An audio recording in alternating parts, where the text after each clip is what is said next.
పుష్కరం అంటే పోషించేటువంటిది అని అర్థం. పుషపుష్టు అనే ధాతువు నుంచి ఏర్పడినటువంటి శబ్దం పుష్కరం. మనకి పుష్కరాలు అంటే 12 సంవత్సరాలకు ఒకసారి వచ్చేటువంటిదని అర్థం.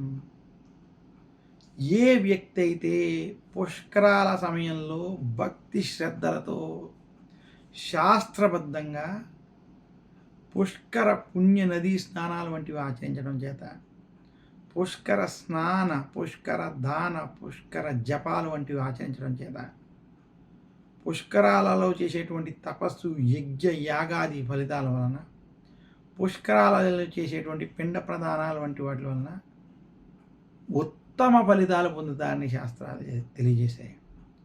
మామూలు రోజుల్లో చేసేటువంటి స్నాన, దాన, జప తపాదులు ఏవైతే ఉన్నాయో వాటికంటే కొన్ని వేల రెట్ల పుణ్య ఫలితం ఈ పుష్కర సమయాల్లో ఆ నదీ పరివాహక ప్రాంతాల్లో చేసేటువంటి పనుల వల్ల విశేషమైనటువంటి పుణ్యఫలం లభిస్తుందని శాస్త్రాలు తెలియజేస్తున్నాయి.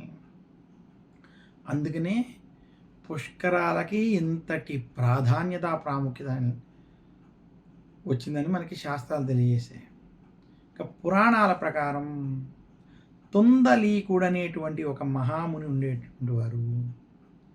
ఆయన శివుని కోసం ఘోర తపస్సుని చేసి శివుని సాక్షాత్కరించుకుని శివుణ్ణి ప్రసన్నం చేసుకున్నాడు. ఆయన ఈశ్వరుని యొక్క ప్రసన్నం జరిగిన తర్వాత, ఆయన దర్శనం జరిగిన తర్వాత, నీకు ఏమి వరము కావాలని ఆ తుందలీకుడిని శివుడు కోరగా, స్వామి నీకున్నటువంటి అష్టతత్వాలలో జలతత్వం నా యొక్క ఆధీనంలో ఉండాలి, సకల తీర్థాలన్నీ నా ఆధీనంలో ఉండాలనేటువంటి ఒక వరాన్ని కోరగా ఈశ్వరుడు ఆయనకి ఆ వరాన్ని ప్రసాదించి అష్టతత్వంలో జలతత్వాన్ని ఆయన ఆధీనంలో ఉండేటట్టుగా చేసి ఆయన చేయగా ఆయన అప్పటి నుండి పుష్కరుడుగా తుందలీకుడు అయినట్టుగా పురాణాలు తెలియజేసాయి.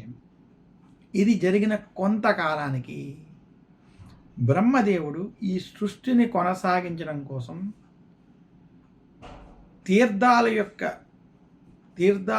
అవసరం పడడం, ఈ జలం అవసరం పడడం చేత ఈ సకల తీర్థాలు, పుణ్య జలాల యొక్క అవసరార్థం ఈశ్వరుడు శివుడి కోసం తపస్సు చేసి శివుణ్ణి మెప్పించి శివుని యొక్క దర్శనం జరిగిన తర్వాత బ్రహ్మదేవుడు ఈ పుష్కరుడు తన ఆధీనంలో ఉండాలనేటువంటి వరం కోరగా ఆ శివుడు ఆ పుష్కరుణ్ణి బ్రహ్మదేవుడి యొక్క ఆధీనంలోకి ఇవ్వడం, అప్పుడు ఆ పుష్కరుడు బ్రహ్మ యొక్క కమండలంలోకి ప్రవేశించడం జరిగింది.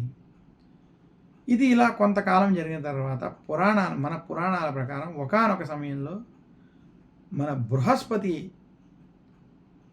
బ్రహ్మ కోసం ఘోర తపస్సు చేసి బ్రహ్మదేవుడి యొక్క అనుగ్రహాన్ని పొందెను.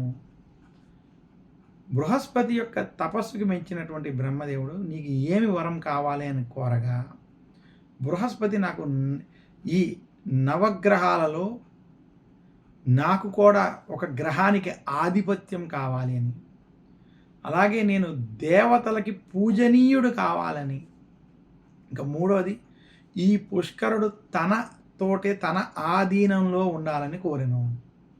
అప్పుడు బ్రహ్మ ఆయనకి తన యొక్క 3 వరాలు ప్రసాదించగా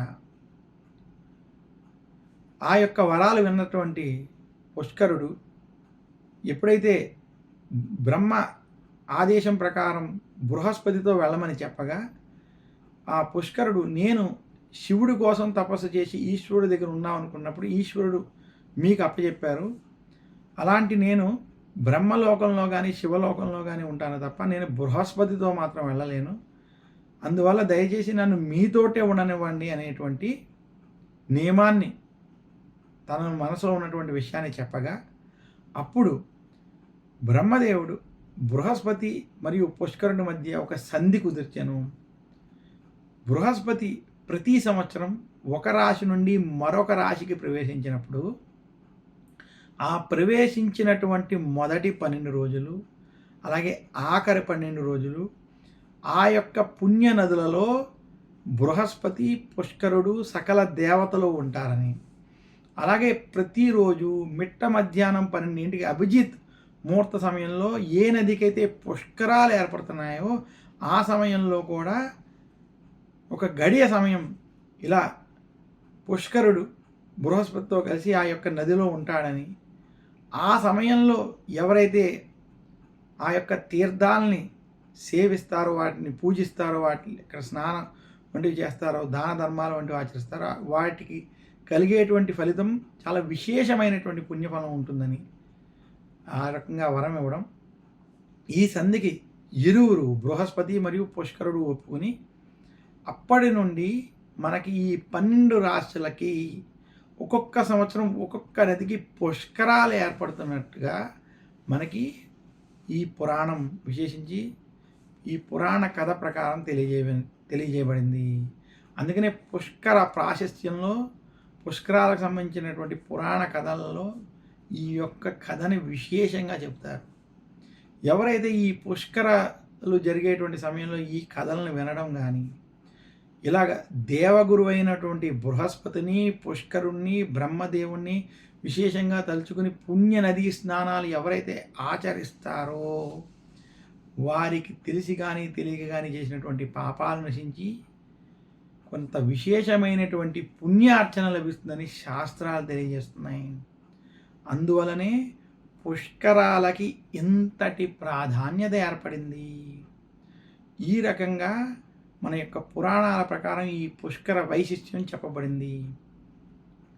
ఈ కార్యక్రమం చూసేటువంటి ప్రతి ప్రేక్షకులు కూడా ఈ యొక్క కథని దృష్టిలో పెట్టుకోవాలని, ఆ కథను ఒక్కసారి స్మరించుకుని పుష్కరాలలో ప్రత్యేకంగా స్నానం వంటివి ఆచరించినట్లయితే వారికి విశేషమైనటువంటి పుష్కర స్నాన పుణ్యఫలం లభిస్తుందని తెలియజేస్తున్నాను.